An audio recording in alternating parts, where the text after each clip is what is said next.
Iran के पूर्व supreme leader ayatollah Ali Khamenei जो 36 सालों तक ईरान के सर्वोच्च नेता के रूप में सेवा दी है, उनका अंतिम संस्कार कल से शुरू हो गया है और 9 जुलाई 2026 को उनको सुपुर्द खाक किया जाएगा।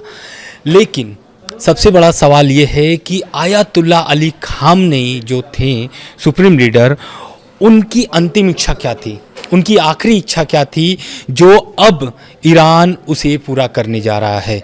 और इसे पूरा करने के साथ ही साथ ईरान ने कई बड़ी चेतावनी भी दी है अमेरिका और इजराइल को, साथ में ब्रिटेन और फ्रांस को भी दी है। तो आगे हम सभी सवालों का जवाब देंगे कि क्या अभी वर्तमान में मिडिल ईस्ट में चल रहा है, साथ ही साथ आयतुल्ला अली खामनेई से जुड़े हुए महत्वपूर्ण प्रश्न जिसका सवाल ढूंढने का प्रयास करेंगे इस वीडियो में।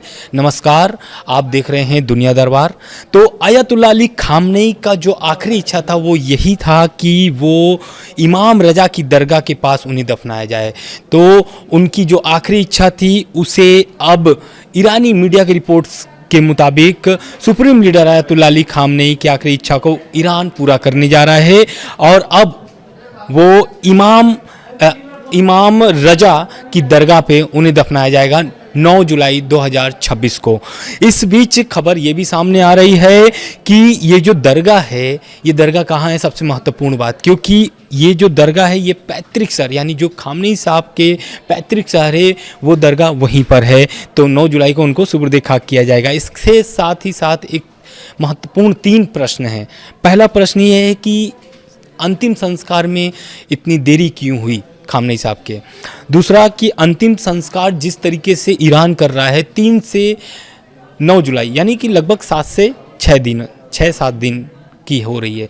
तो इसमें ये देखना महत्वपूर्ण होगा कि इतने लंबे समय तक अंतिम संस्कार क्यों किया जा रहा है और क्या ये अंतिम संस्कार है या फिर ईरान का शक्ति प्रदर्शन, क्योंकि आपको भी पता है कि ईरान में अभी सभी देशों के प्रतिनिधिमंडल पहुंच रहे हैं अली खामनेई साहब को श्रद्धांजलि देने के लिए।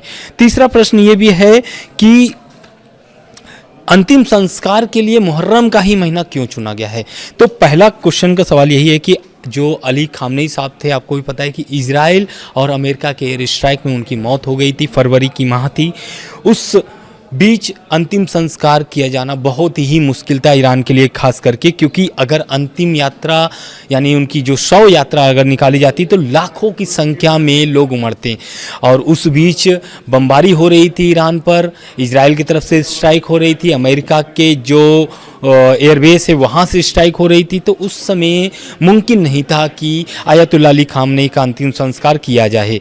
लेकिन अब क्यों किया जा रहा है, क्योंकि आपको भी पता है कि ईरान और अमेरिका के बीच एक समझौता हुआ है, उसके बाद सीज फायर हुआ है। अभी जो डील है वो डील को लेकर के मैं आगे बताऊंगा कि क्या उसमें अपडेट्स आए हैं सामने। दूसरा कि खामनेई साहब का जो अंतिम संस्कार है या फिर ईरान का शक्ति प्रदर्शन, तो लगभग देखिए 100 देशों के तो जो प्रतिनिधिमंडल हैं वो पहुंचे हुए हैं, उनको श्रद्धांजलि दे रहे हैं। यानी इसका ये मतलब है कि ईरान के प्रति भी बाकी देशों का जो प्रेम है वो सामने दिख रहा है। हालांकि रूस, चीन, भारत से कोई बड़े लीडर्स नहीं गए हैं, उनके प्रतिनिधिमंडल पहुंचे हुए हैं वहां पर उनको अंतिम संस्कार देने के लिए। CNN की रिपोर्ट के मुताबिक अगर बात करें तो एक्सपर्ट्स का कहना है कि सड़कों पर लाखों करोड़ लोगों की भीड़ जुटाकर ईरान दुनिया को संदेश दे रहा है कि उनकी शासन व्यवस्था और इस्लामिक क्रांति आज भी पूरी तरीके से मजबूत है।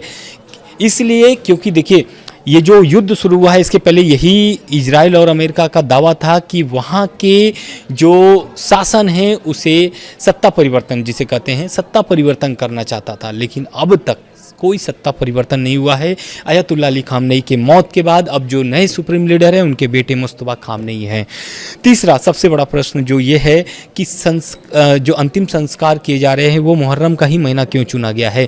तो शिया इस्लाम में यह महीना शोक और शहादत से गहरा जुड़ाव है। यही कारण है कि जो आयतुल्ला अली खामनेई हैं उनका अंतिम संस्कार इस महीने चुना गया है। साथ ही साथ मैं आपको 24 घंटे का अपडेट देने जा रहा हूं कि जो पिछले 24 घंटे में क्या क्या चीज़ें बदली हैं मिडिल ईस्ट में, और ख़ास करके ईरान में जो अंतिम संस्कार समारोह चल रहा है। पहला कि खामनेई के अंतिम संस्कार की जो शुरुआत हुई है वो बहुत ही उल्लास के साथ हुई है, इसलिए क्योंकि 36 सालों तक सुप्रीम लीडर के रूप में आयतुल्लाह अली खामनेई ने सेवा दिया है। उसके बाद उनकी जो अंतिम संस्कार के बाद जो ताबूत रखे गए हैं, आयतुल्लाह अली खामनेई के साथ जितनी परिवार के जो सदस्य थे उनकी जिनकी मौत हुई है उस एयर स्ट्राइक में, उन सभी के भी ताबूत रखे गए हैं। जो अभी चर्चा का विषय है वो यही है कि जो उनकी बेटी आयतुल्लाह अली खामनेई के जो बेटी थी, उनकी जो छोटी बेटी थी, यानी कि आयतुल्लाह अली खामनेई साहब की पोती या फिर हम नतनी बोल लें, उनकी भी ताबूत रखी गई है। तो वो इस समय सबसे चर्चा का विषय ये है, क्योंकि सबसे छोटी यानी कि मासूम बच्ची है।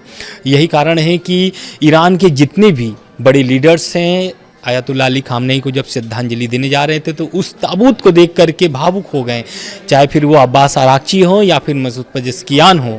इन सभी बड़े लीडर्स जो है वहाँ पर जब श्रद्धांजलि देने गए तो वहाँ भावुक हो गए, रो पड़े, एक तरीके से हम ये भी कह लें तो।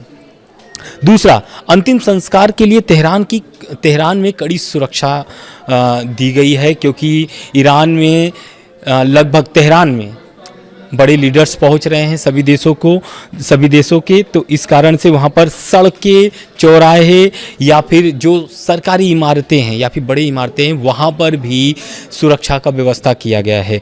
आम लोगों के लिए क्या खास इंतजाम किया गया है ईरानी सरकार की तरफ से, तो तेहरान में मेट्रो सरकारी बसें मुफ्त रखी गई है, यानी कि सभी जो है कि यात्राएं मुफ्त हैं।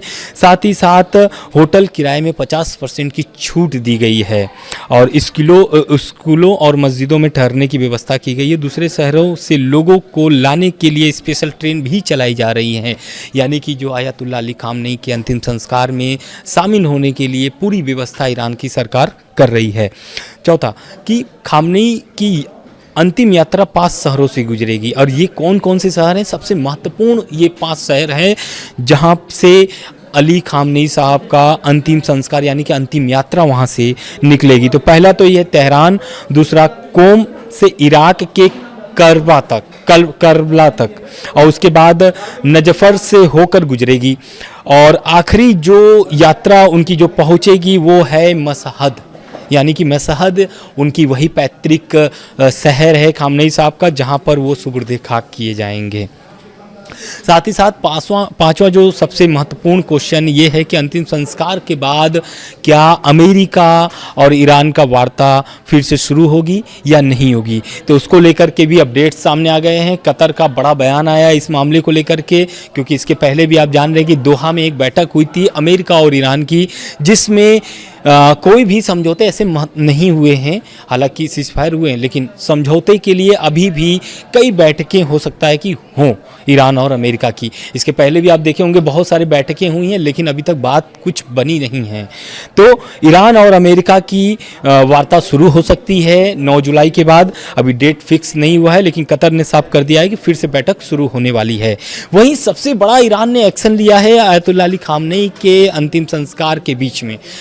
IAEA यानी कि अंतर्राष्ट्रीय परमाणु ऊर्जा एजेंसी को जितने भी उनके निरीक्षक थे, यानी कि जो एक्सपेक्टर थे, वहाँ पर जो उनके परमाणु साइट्स के निरीक्षण कर रहे थे, उन पर रोक लगा दिए है ईरान ने। पूरी तरीके से परमाणु ठिकानों पर कोई भी निरीक्षण नहीं किया जाएगा IAEA की तरफ से। और सबसे बड़ा सवाल ये है कि IAEA अब इस पर क्या एक्शन लेगा, क्योंकि इसके पहले भी आपको पता है कि जब जून में हमला हुआ था, पिछले साल जून में हमला हुआ था, तब से ईरान ने IAEA पर एक्शन शुरू कर दिया है। और यही कारण है कि उस बीच भी जब हमले शुरू हो गए थे, हमले के बाद IAEA को बाहर की रास्ता दिखा दिया गया था।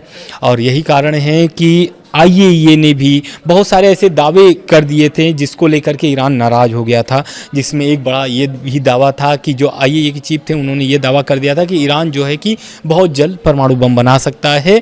और उधर ईरान की तरफ से पलटवार आया था, और ईरान ने पलटवार करके बयान में ये कहा था कि ईरान जो है कि कभी भी परमाणु बम नहीं बनाएगा। और आयतुल्लाह अली खामनेई भी यही चाहते थे कि ईरान कभी परमाणु बम न बनाए। और जो खामनेई साहब का जो आखिरी बयान था, या फिर हम कह लें दूसरा आखिरी बयान था, वो यही था कि ईरान के लिए सबसे बड़ा जो सबसे शक्तिशाली चीज़ है वो है ईरान की जनता। अगर ईरान की जनता एकजुट हो जाती है तो कोई भी देश या फिर अमेरिका या इजराइल कोई भी उन पर आँख नहीं दिखा सकता है। साथ में एक बड़ा अपडेट्स ये भी सामने आ रहा है कि जो IRGC है, जो अभी फ़िलहाल में मुस्तफ़ा खामनेई के नेतृत्व में चल रहा है, उनके जो एयरोस्पेस फोर्स के चीफ माजिद मौसवी शनिवार को तेहरान में खामनेई के ताबूत के पास श्रद्धांजलि देते हुए नजर आए हैं।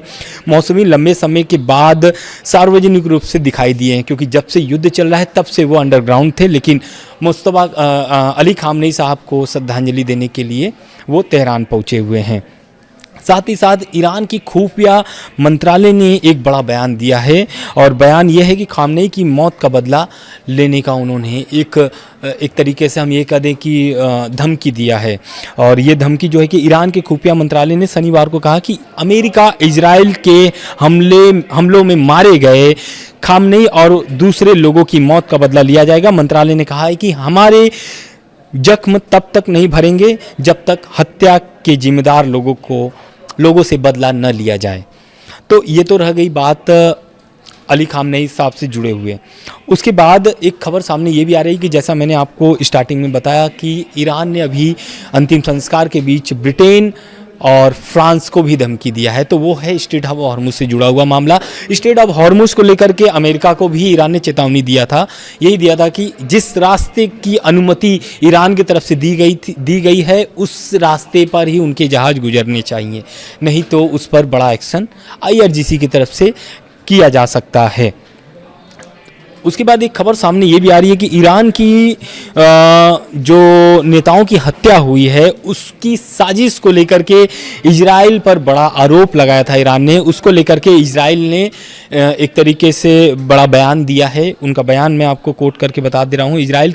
पहले तो इजराइल की जो PM ऑफिस ने द न्यूयॉर्क टाइम्स के उस रिपोर्ट को खारिज कर दिया है जिसमें दावा किया गया था कि अमेरिका को आशंका थी कि इजराइल ईरान के वार्ताकारों की हत्या की कोशिश कर सकता है। वार्ताकारी यानी जो पहले जो बैठक हो चुकी है जिसमें ईरान के बड़े लीडर्स शामिल हुए थे और उसमें अब्बास अराक्ची भी बहुत सारे बैठकों में शामिल हुए थे जो ईरान के विदेश मंत्री हैं। उसको लेकर के बड़ा एक तरीके से बयान आया है इजराइल PM ऑफिस से। उन्होंने कहा है कि हमेशा की तरह द न्यूयॉर्क टाइम्स की इजराइल और ईरान वार्ताकारों से जुड़ी हुई ताज़ा रिपोर्ट फर्जी है, इसका वास्तविकता से कोई भी लेना देना नहीं है। ये रह गई अब तक के सबसे बड़े अपडेट्स ईरान से जुड़ा हुआ। आगे जो भी अपडेट्स आते रहेंगे लगातार हम आपको पहुंचाते रहेंगे। धन्यवाद।